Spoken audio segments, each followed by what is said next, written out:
Best varicose wines చికిత్సనే పొందండి. నొప్పి లేని చికిత్స కోసం సంప్రదించండి ఎవిస్ హాస్పిటల్. నమస్కారం.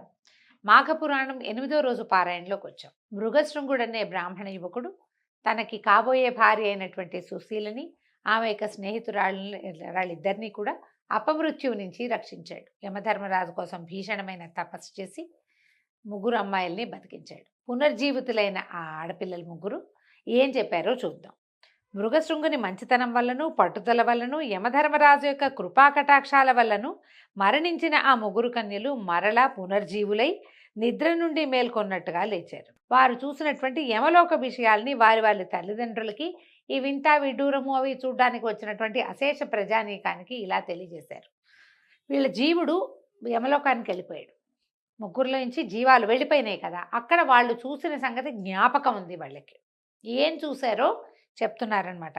యమలోకంలో పాపులు తాము చేసిన పాపములని అనుసరించి శిక్షలు అనుభవిస్తూ ఉంటారు.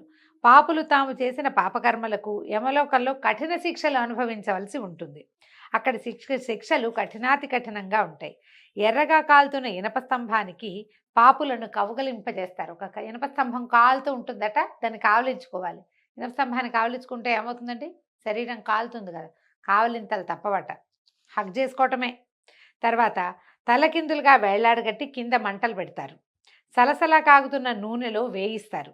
విషకీటకాలున్న చోటికి తోసేస్తారు. మనం చూస్తాం రౌరవాది నరకాలు అలా పేర్లు వింటుంటాం కదా, ఆ రౌరవాది నరకాలు కూడా అలాంటివేనండి. రకరకాలు అదొక జంతువట, దానికి అన్ని ముళ్ళు ఉంటాయట. ఆ జంతువులతోటి కుమ్మిస్తారు. రౌరవాది నరకాలు చాలా బాధాకరంగా ఉంటాయని చెప్తారు. పాపుల శరీరాన్ని పదునైన వాటితోటి, కత్తులతోటి, వాటితో రంపంతోటి గీరుతారట. ఒక దీన్ని కోసినట్టుగా ఘాట్లు పెడతారు. తర్వాత కారాన్ని అద్దుతారు, దాని మీద ఉప్పు అలాంటివి చల్లుతారనమాట. ఎర్రగా మండే బొగ్గుల్ని ఆహారంగా బలవంతంగా తినిపిస్తారు. చెవులలో సలసలా కాగుతున్న సీసాన్ని పోస్తారు.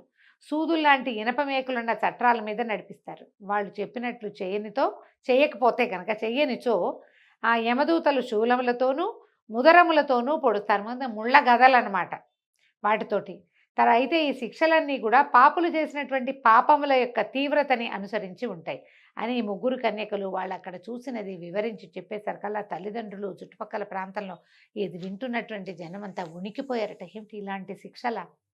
శరీరం ఉండదు. ఇప్పుడు మనం ఇలాంటివి వినంగానే మనం చచ్చిపోతాము, మరణిస్తాము. మన శరీరాన్ని ఇక్కడ పాతేస్తారు, లేకపోతే కాల్చేస్తారు. మనం అదే కదా తెలుసుకుంటాం. ఖననం చేయబడతాము, లేకపోతే దహనం చేయబడుతుంది దేహంలోంచి సూక్ష్మ శరీరమే పైకి ఎక్కడికో వెళ్తుంది. ఏ పక్కకు వెళ్తుందో అది వెళ్ళింది. ఇప్పుడు మనం వైతరణి నది దాటి వెళ్తారని సశరీరంగా కాదు, దేహం ఉండదు. దేహం లేని సూక్ష్మ శరీరాలకే, ఈ సూక్ష్మ శరీరాలకే ఈ బాధలని జీవుడు ఈ నరకాన్ని అనుభవిస్తాడు. మనం చేసినవి ఏవైనా మన లోపల ఉన్నటువంటి జీవాత్మ దీన్ని భరించాల్సి వస్తుందన్నమాట. అయితే జీవాత్మే చేస్తుంది కదంటే జీవాత్మే ఉంటుంది. మనకు ఒక విచక్షణ, బుద్ధి, జ్ఞానము, ప్రవర్తన నియమావళి, క్రమశిక్షణ, ఏదో తపస్సు, పూజ, గీజ ఇవన్నీ చెప్పబడ్డాయి కదా. మనం అవన్నీ చెయ్యము, కొన్నే చేస్తాం. ఏవో చేసిన వాళ్ళు చేస్తారు, చేయని వాళ్ళు ఏమీ చేయరు. నువ్వు ఇది పూజ చేసుకోవాలి నాయన, రోజు పొద్దునే సంధ్యావందనం చేయాలంటే చేయరు ఎవరు. సూర్యుడికి దండం పెట్టుకోవాలి, చేయరు. పెద్దవాళ్ళకి దండం పెట్టాలి, చేయరు. పెద్దవాళ్ళ మాట వినాలి, వినరు. అమ్మని నాన్నని చివరిదాకా చూసుకోవాలి, చూసుకోరు. కుదరదు. ఏమిటో ఉంటాయి ఎవరి కారణాలు వాళ్ళకి. ఏ కారణాలు ఉన్నా మనం ఏ పొరపాట్లు చేసినా, ఏ తప్పులు చేసినా, అకారణంగా ఇతరుల మీద నిందలు వేసిన చిన్న చిన్న పాపాలకి కూడా ఎన్ని రకాలు శిక్షలు ఉంటాయని చెప్తారు. మనం ఈ పురాణాలు ఎందుకు వింటామంటే ఎంతసేపు భక్తి కథే కాదు, దీనివల్ల మనం సరిగ్గా చేయకపోతే మనకి ఏమొస్తుందో కూడా చెప్పబడుతూ ఉంటుంది. ఇలాంటి శిక్షలు ఉంటాయి. ప్రతి తప్పుకి శిక్ష, తప్పు లెవెల్ని బట్టి శిక్ష లెవెల్ ఉంటుందన్నమాట. అది క్లియర్గా చెప్పబడుతోంది. భయపడుతున్న తమ తల్లిదండ్రులను ఆ కన్యలు ముగ్గురు ఓదార్చారు. తల్లిదండ్రులారా, అన్యాయంగా అక్కడ ఎవరిని శిక్షించరు. మనం చేస్తాం అన్యాయాలు, ఈ నరకాల్లోనూ అక్కడ అన్యాయాలు ఏం జరగవు, అంతా న్యాయంగానే జరుగుతుందట. ప్రతి పాపకార్యానికి అనుభవించదగినటువంటి శిక్షాస్మృతి ముందుగానే ఉల్లేఖించబడి ఉంటుంది. పాపుల పట్ల యముడు ఎంత కఠినాత్ముడో, పుణ్యాత్ముల పట్ల యముడంతటి ధర్మరాజు. యముని భయంకర స్వరూపం చూసి పాపులు గోల పెడతారు, కానీ పుణ్యాత్ములకు యముడు శాంత రూపుడై దర్శనమిస్తాడు. ముందు అధ్యాయంలో మనం చూసాం, చాలా పరమశాంత స్వరూపంతో మృగశృంగుడికి కనిపించాడు. శాంతరూపుడే ఆయన. పాపుల పట్ల కఠినంగా ఉంటాడు, కానీ రూపం భయంకరంగా ఉంటుందని ఎక్కడా చెప్పబడలేదు. తర్వాత తల్లిదండ్రులారా, భయపడవలసిన పని లేదు, సూక్ష్మంలోనే మోక్షం కలిగే మార్గాన్ని తెలుసుకున్నాం. ఇప్పుడు మనకి ఏం చేయాలి, ఇందులో నుంచి తప్పించుకోవాలి అంటే ఏం చెప్తున్నారు, మానవులు ఈ నరక బాధల నుంచి విముక్తి కలిగించుకోవటానికి ఒక ప్రత్యేకమైన ఉపాయం ఉంది. ఇహపర సుఖములను పొందిన మానవుడు ముక్తి నొందటానికి మాఘమాస నదీ స్నానం ఒకటే సులభ తరుణోపాయము. మనకి ప్రతిసారి చెప్తారండి, కార్తీక మాసంలో కూడా కార్తీకంలో స్నానం చేయి మోక్షం వస్తుందని చెప్తారు. ఇది కూడా అంతే. అప్పుడు చేయలేదు, అప్పుడు చాలా చలిగా ఉందండి, ఎక్కడ చేస్తామండి, మనకు పనులు ఉన్నాయి, రాత్రంతా పని చేస్తాం, పొద్దున్నే స్నానం ఎక్కడ చేస్తాం, ఇట్లా ఆలోచిస్తాం కదా. ఇప్పుడు చేయొచ్చు మనం. మాఘ స్నానం చాలా సులువండి. పైగా మాఘంలో నదీ స్నానం అత్యద్భుతం అని చెప్పారు, కానీ ఇంటి దగ్గర స్నానం చేస్తే తప్పని చెప్పలా. నది చేయగలిగితే అమోఘం, ఇంట్లో చెయ్యి, అదైనా మంచిదే. ఈ సంవత్సరం కాకపోతే వచ్చే సంవత్సరం చేద్దాం నదీ స్నానం. కనీసం ఒకసారైనా ఏ ఫ్రెండ్ ఇంటికో, ఏ గోదావరి వైపుకో, ఏ కృష్ణానది వైపుకో, ఎవరో ఇంటికో, లేకపోతే ఓ చిన్న ట్రిప్ లాగా మనమేనో ఊరికే పొద్దునే వెళ్ళి ఎక్కడో చోట నదీ స్నానం చేసి వస్తే సరిపోతుంది. అవకాశం తీసుకోండి, అది చెప్తున్నారనమాట. అయితే నదీ స్నానం చేయటం వల్ల చాలా మంచి జరుగుతుంది. ప్రతి మానవుడు మాఘమాసమందు నదీ స్నానం చేయటము, శక్తి కొలది దాన ధర్మాలు చేయటము, జపతపాదులు చేసుకోవటము. జపతపాదులు చేయటం అంటే మనకి ఏదైనా మంత్రోపదేశం ఉంటే గాయత్రి దగ్గర నుంచి మామూలుగా మంత్రాలు, గురువు గారులు అందరూ ఇవాళ రేపు మనకి ఎంత కరుణా సముద్రులుగా ఉన్నారో మన గురువులు. ఏదో ఒక మంత్రం టీవీ ముఖత అయినా సరే చెప్పేస్తున్నారు. అదైనా చేసుకోవచ్చు కదా మనం వింటే కనుక. మనకేమీ రాదు, శ్రీరామ అనుకో, రామ అనుకోవచ్చు, అదైనా చాలు. ఎవరితోటైనా బోధ ఉంటే అద్భుతంగా ఉంటుంది. బోధ లేకపోయినా మనం చేసుకోవచ్చు. ఏదో ఒక మంత్రము, జపము, తపము చేసుకోవటము. తర్వాత యజ్ఞాది పుణ్యకార్యాలని చేయటము. ఏదైనా అవకాశం లభిస్తే అన్ని దేవాలయాల్లో ఇప్పుడు హోమాలు జరుగుతూనే ఉంటాయి. ఏదో ఒక దాంట్లో పార్టిసిపేట్ చేయండి ఈ మాఘమాసంలో. ఎక్కడ అవకాశం ఉంటే అక్కడ.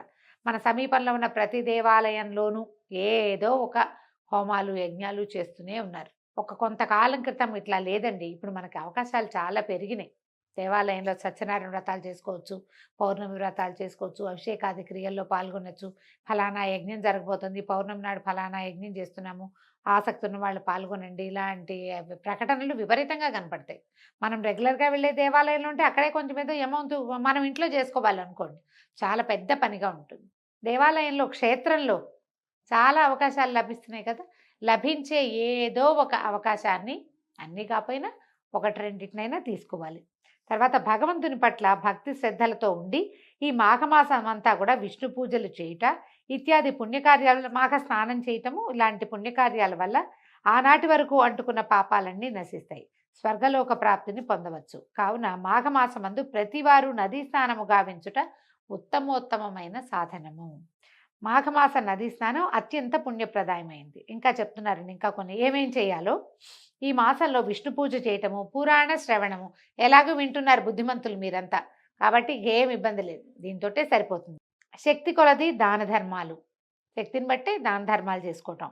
నిష్కల్మష హృదయంతో శ్రీమన్నారాయణుని పూజించుట, స్మరించుట, విష్ణు సహస్రనామ పారాయణ, లేకపోతే కనీసం కేశవనామాలు చెప్పుకుని అయినా అర్చన చేసుకోవటం ఇత్యాది కృత్యాల్ని చేయవలను. అట్లు చేసినచో శ్రీమన్నారాయణుని కృపకు పాత్రులై విష్ణు సాయుధ్యాన్ని పొందుతారు. కావున మరణం పట్లను, నరకలోకం పట్లను భయపడవలసిన అవసరము లేదు. నరక కూపం నుంచి బయటపడడానికి ఇంతకంటే సులభమైన తరుణోపాయం మరొకటి లేదని ఆ కన్యలు వారి వారి తల్లిదండ్రులకు, అక్కడ చేరిన ప్రజలు, పురప్రముఖులు వారందరికీ కూడా తెలియజేశారు. వాళ్ళంతా సరేనన్నారు. సరేనని ఆ రోజు నుంచి ప్రచారం చేశారు బాగా. మాఘమాస నదీ స్నానము అత్యావశ్యకమైనది, తప్పకుండా సర్వులు ప్రతి వాళ్ళు నదీ స్నానం చేయండి. ఆయా వేళలు ఎవరికి ఎట్లా కుదిరితే ఎట్లా అని. సర్వము మాఘమాస నదీ స్నానం చేయటానికి, మాఘమాస విధులను నిర్వర్తించడానికి అంగీకరించారు. ఆ కాలానికి ఇప్పటికీ మనకు ఒక తేడా ఉందండి. ఇప్పుడు ఏదో మనం ప్రవచనకర్తలో, పెద్దవాళ్ళు, గురువుగారు, లేకపోతే టీవీలలోనూ మనం చూసి ఇదేదో మంచిదిగా చేద్దాం అనుకుంటున్నాం. ఇది నియమం కాదు, మీ ఆసక్తిని బట్టి మనం విని చేయదలుచుకుంటే. ఇది ముగ్గురు నలుగురు మాట్లాడుకుని అబ్బో ఇది చేస్తే చాలా మంచిగా మా అమ్మమ్మ కూడా చెప్పేది, అలాంటివి ఏవో మాట్లాడుకుంటాం. మనం సోషలైజ్ అయినప్పుడు కూడా మనకు తెలుస్తాయి కదా. లేదా నలుగురు ఫ్రెండ్స్ కలిసిపోయి ఏ ఆలంపూరో లేకపోతే ఏ బెజవాడో వెళ్ళి కృష్ణానదిలోనో లేకపోతే అక్కడ తుంగభద్రలోనో స్నానం చేయాలని ఊహిస్తాం, అవకాశం ఉంది. ఇప్పుడు మనం ఇలా చేస్తే, అయితే ఇందులో ఏంటంటే తప్పనిసరిగా చేయాలన్న నియమం లేదు. పాతకాలంలో ఏం జరిగేదంటే ప్రభువులు చాటింపు వేయించేవాళ్ళు, అందరూ చేయాలి, అంటే అందరూ చేయాల్సిందే, ఎవ్వరూ మానడానికి వీల్లేదు. మనం చాలా ఈ వ్రత కథల్లో వాటిల్లో చూస్తాం. ఏకాదశి వ్రతమహత్యం మన అంబరీషోపాఖ్యానం చెప్పి చదువుతున్నప్పుడు అంబరీషుడు ప్రజలందరూ ఏకాదశిని నిర్వర్తించాలి అని ఖచ్చితంగా ఆజ్ఞ జారీ చేసి ఉంచాడు. అందుకని ఆ దేశంలో ఉన్న వాళ్ళందరూ ఏకాదశి వ్రత మహత్యాన్ని అనుభవించారు. వాళ్ళంతా కూడా ఏకాదశిని చేసుకునేవాళ్ళు. అలా మనకి ఇప్పుడు ఈ పాత రోజుల్లో ఏంటంటే ఒక ఆజ్ఞలు జారీ చేసి అందరూ చేయండి, ఎవరో గర్భవతులు, చంటి పిల్లల తల్లులు, పాలింతరాళ్ళు, వృద్ధులు, ఏదైనా రోగగ్రస్తులు, చలికాలం అవి పడని వాళ్ళు, అసలు నీరే పడని వాళ్ళు కొంతమంది ఉంటారుగా, వాళ్ళని వదిలిపెట్టి చేయగలిగే వాళ్ళందరూ కూడా ఆ అవకాశాన్ని వినియోగించుకునేవాళ్ళు. ఇప్పుడు మనం కూడా అలాంటిదే చేసుకుంటే బాగుంటుంది. అవకాశం ఉంటే చూడండి మరి. అయితే దీంతో 8వ రోజు పారాయణ పూర్తయిందండి. రేపు ఉదయం 9వ రోజు అధ్యాయంలో మళ్ళీ కలుసుకుందాం. నమస్కారం.